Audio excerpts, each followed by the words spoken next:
Hello friends, welcome back to Tyra's kitchen. আজকে বানাবো ভেন্ডি ভাজা। এই ভেন্ডি ভাজা ভাত, রুটি, পরোটা সব কিছুর সঙ্গে খেতে কিন্তু দারুণ লাগে। চলুন তাহলে এই ভেন্ডি ভাজার রেসিপিটা একবার দেখে নিই। ভেন্ডি ভাজা বানানোর জন্য এখানে আমি 400 গ্রাম ভেন্ডি নিয়েছি।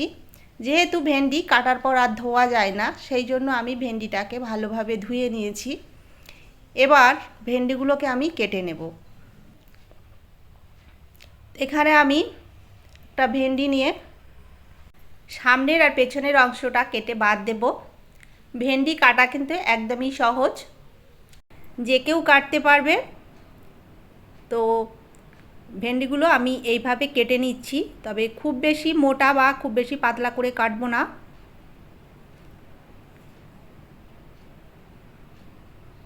তো ভেন্ডিগুলো আমি ঠিক এই রকম করে কেটে নিয়েছি।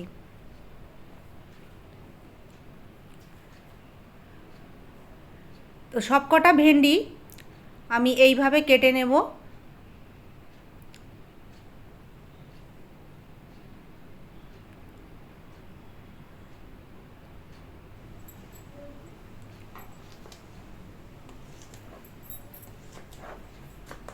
সব কটা ভেন্ডি আমি কেটে নিয়েছি। এবার এই ভেন্ডি ভাজার মধ্যে আমি আলু দেব। তো সেই জন্য দুটো ছোট সাইজের আলুর খোসা ছাড়িয়ে নিয়েছি। তো আলুগুলোকে আমি প্রথমে এইরকম চাকা চাকা করে কেটে নিচ্ছি। ঠিক আলু ভাজার আলু যেমন হয় ঠিক সেই রকম করে আমি আলুগুলো কেটে নেব। তবে আলুতে যদি কারোর অসুবিধা থাকে আলুটা বাদ দিতে পারেন।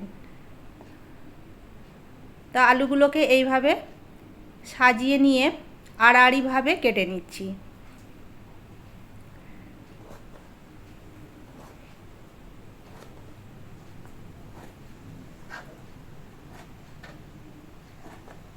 তবে আলুগুলোকে আমি মিডিয়াম করে এইভাবে কেটে নিয়েছি, একদম সরু ফিনফিনে করে কিন্তু কাটিনি। তো এইভাবে সব কটা আলু কেটে নিয়েছি। তা আলুগুলোকে এবার ধুয়ে নেব। সেই জন্য একটা বোলের মধ্যে পরিষ্কার জল নিয়েছি। আলুগুলো এই জলের মধ্যে দিয়ে ভালোভাবে ঘষে ঘষে ধুয়ে নেব। এইভাবে ঘষে ঘষে ধুয়ে সবগুলো আলু তুলে নেব। তারপর ভাজার জন্য আমি ওভেনে একটা ফ্রাইং প্যান বসিয়ে দিয়েছি। ফ্রাইং প্যানটা গরম হয়ে যেতে এর মধ্যে দিয়ে দিচ্ছি 2 টেবিল চামচ সরিষার তেল। এবার তেলটা গরম হয়ে যেতে আগে থেকে কেটে ধুয়ে রাখা আলুটা দিয়ে দিলাম। আলুটা সামান্য একটু নাড়িয়ে নেব। নাড়িয়ে নেওয়ার পর এর মধ্যে দিয়ে দিচ্ছি আগে থেকে কেটে নেওয়া ভেন্ডি। এবার ভেন্ডির মধ্যে দিয়ে দিচ্ছি স্বাদ মতো লবণ, দিচ্ছি হাফ চামচ হলুদ গুঁড়ো, আর 1/4 চামচ দিচ্ছি শুকনো লাল লঙ্কার গুঁড়ো। এবার ভেন্ডিটা আর আলুটা সিদ্ধ হয়ে যাওয়া পর্যন্ত এটাকে নাড়িয়ে নেব। তো বেশ কিছুক্ষণ সময় ধরে মিডিয়াম আঁচে ভেন্ডি আর আলুটাকে নাড়িয়ে নিয়েছি। তো ভাজা ভাজা মতো হয়ে গেছে, আর দেখুন আলু আর ভেন্ডি কিন্তু ভালোভাবে সিদ্ধ হয়ে গেছে। এবার এটাকে একটা প্লেটে নামিয়ে নেব। তবে রান্নাটা এখানেই শেষ নয়, এখনও কিন্তু রান্নাটা বাকি রয়েছে। তো আবারও এই ফ্রাইং প্যানটা আমি ওভেনের মধ্যে বসিয়ে দিয়ে এর মধ্যে দিয়ে দিচ্ছি 1.5 টেবিল চামচ মতো সরিষার তেল। তেলটা গরম হয়ে যেতে এর মধ্যে দিয়ে ফোড়নে দিয়ে দিচ্ছি একটা শুকনো লঙ্কাকে 2 টুকরো করে দিয়ে দিলাম, আর দিচ্ছি 1/4 চামচ কালো জিরে। এটাকে আমি 30 সেকেন্ডের মতো ভেজে নেব। তো 30 সেকেন্ড পর এর মধ্যে দিয়ে দিচ্ছি আগে থেকে কেটে রাখা পেঁয়াজ।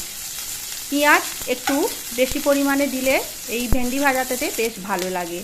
তো আমি একটা বড় সাইজের পেঁয়াজকে কুচিয়ে দিয়ে দিয়েছি। তো পেঁয়াজটা একটু লালচে করে ভেজে নেব।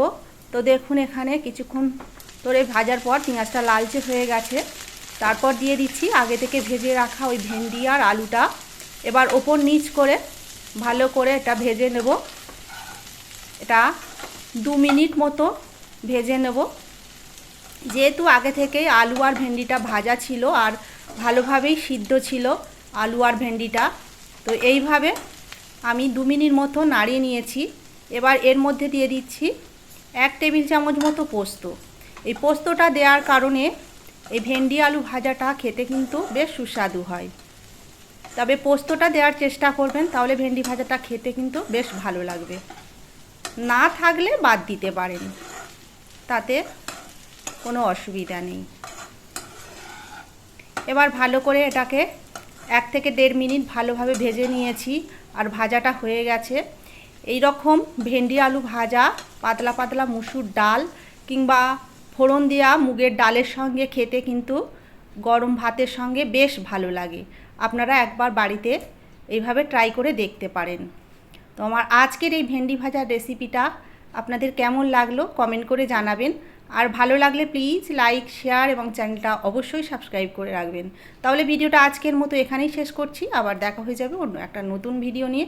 আপনারা খুব ভালো থাকবেন, সুস্থ থাকবেন, সাবধানে থাকবেন।